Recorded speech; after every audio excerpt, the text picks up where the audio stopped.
Saint Luc nous a raconté dans son évangile qu'une fois quand Jésus est passé dans un petit village, c'est venu vers lui 10 lépreux et qui demandaient de la guérison. Allez-y et montrez-vous aux prêtres du temple.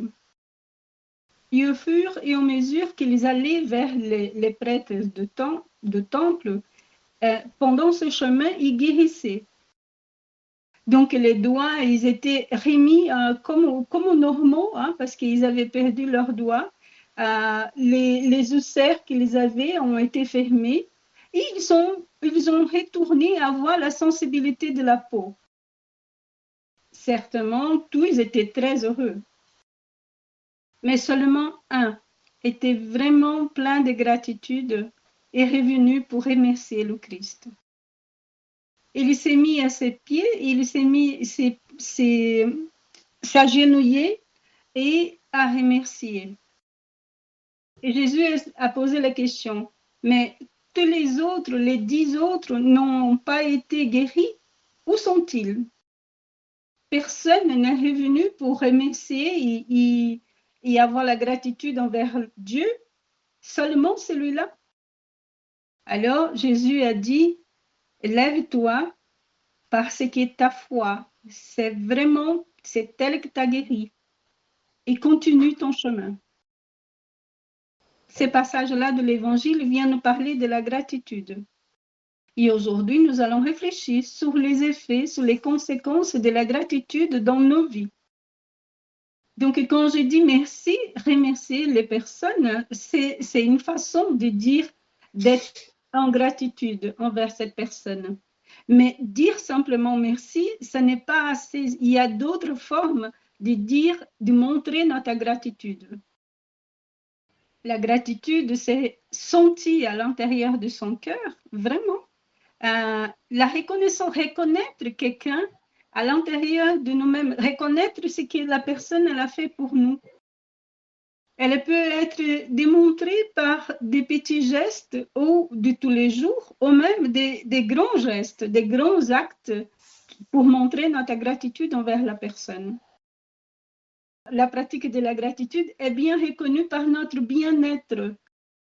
Nous nous sentons bien, notre bien-être, parce que avoir la gratitude pour les choses que nous avons et pour tout ce que nous avons dans notre vie, c'est augmenter notre bonheur et aussi notre résilience.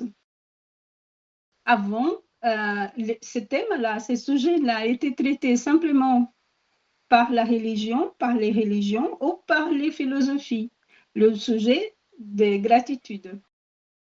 Aujourd'hui, ce thème-là, c'est un sujet d'étude de la science parce qu'il a un impact très grand sur notre santé mentale. Du point de vue de la neuropsychologie, la pratique de la gratitude change le fonctionnement de notre cerveau et autant la fonction que la forme du cerveau. Parce qu'il y a une augmentation de la production des hormones qui sont liées directement à la sensation de bien-être et de bonheur, comme la dopamine et la sérotonine. Et cela montre que cette émotion, la gratitude, peut transformer notre vie en donnant à notre vie beaucoup plus de sens qu'elle en a. Et nous pouvons penser aussi aux sentiments contraires à la gratitude.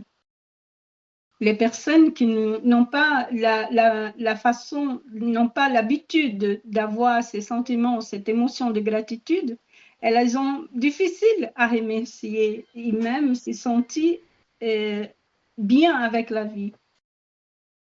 C'est comme si tout le monde était obligé à être à ses pieds ou à faire tout pour elle. C'est comme si le monde devait tourner autour de cette personne-là. Normalement, les personnes qui se comportent comme cela deviennent des personnes révoltées. Ils n'ont pas la facilité d'accepter la vie, les personnes et les situations. Normalement, c'est des personnes envieuses parce qu'elles ont envie de ce que l'autre est là, mais elles ne donnent pas valeur, elles ne voient pas tout le bien qu'elles ont. Ce sont des personnes malheureuses, malades, de l'âme, tristes, déprimées, pardon. La gratitude réussie nous montre le bon côté des situations et c'est pour cela qu'il prévient, qu'il anticipe les maladies de l'âme. Il prévient la maladie de l'âme. Dans les moments difficiles, si nous regardons les choses auxquelles nous avons de la gratitude, nous pouvons avoir la force et voir une façon de continuer en avant et chercher l'espoir. Même que la situation elle soit très difficile dans notre vie. Dieu est tout amour. Et la vie, c'est l'amour de Dieu. Et cet amour auquel nous sommes tous bénéficiaires et nous devons rendre grâce. Tout ce que nous avons, tout ce que nous sommes, ça vient de Dieu, de celui qui nous donne la vie, le Dieu créateur, à celui qui nous devons tout. Et notre gratitude doit être dirigée tout d'abord à lui. Les habits que nous avons, le confort de notre foyer, l'aliment qui nous nourrit, la santé, les ressources de l'argent que nous avons, même l'argent que nous avons réussi par notre propre effort. Nous les avons simplement parce que Dieu, il est miséricordieux envers nous. Plusieurs fois, nous attendons quelque chose de merveilleux, phénoménal, pour dire merci à Dieu. Mais il n'y a rien qui n'a pas de valeur dans notre vie. Tout ce que nous avons, c'est très précieux, c'est vraiment très cher. Est-ce que quand nous nous réveillons, est-ce que nous faisons attention à tous les bénéfices, à toutes les bénédictions que nous avons pour nous? L'air que nous respirons, le soleil qui nous apporte la lumière et qui réchauffe notre corps, le fait de pouvoir parler, de pouvoir s'émouvoir, de pouvoir bouger. Commençons à faire cette observation-là à notre réveil. Et nous allons voir combien nous avons à remercier. La gratitude à Dieu a une reconnaissance très profonde de tout ce qu'il nous fait, tout ce qu'il nous donne dans notre vie.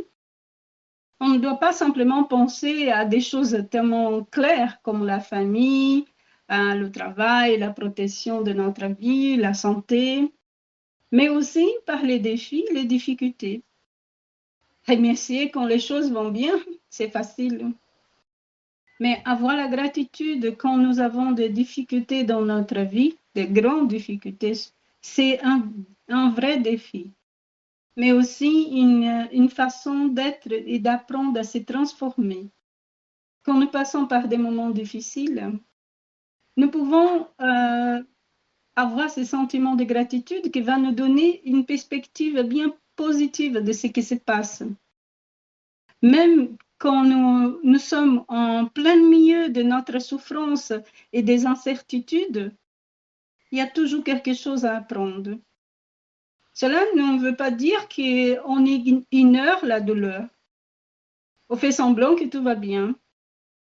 Mais avoir une motivation pour remercier, même dans les situations les plus difficiles. Nous pouvons imaginer, par exemple, dans un moment difficile, nous pouvons remercier l'apprentissage et la patience dans ces moments-là. Nous pouvons découvrir cela en nous-mêmes. Remercier parce qu'il y a des personnes qui nous veulent du bien et qui nous aident. Les difficultés changent notre personnalité. Il nous montre quelque chose de mieux de nous. Nous sortons mieux de ces difficultés-là. Cette transformation-là doit être un motif de gratitude.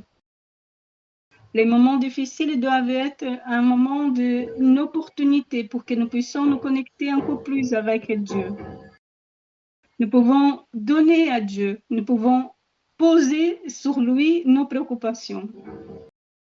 Nous pouvons penser que lui, il a un objectif, il a un plan pour notre vie. Nous ne savons pas lequel, mais lui, oui, il le sait.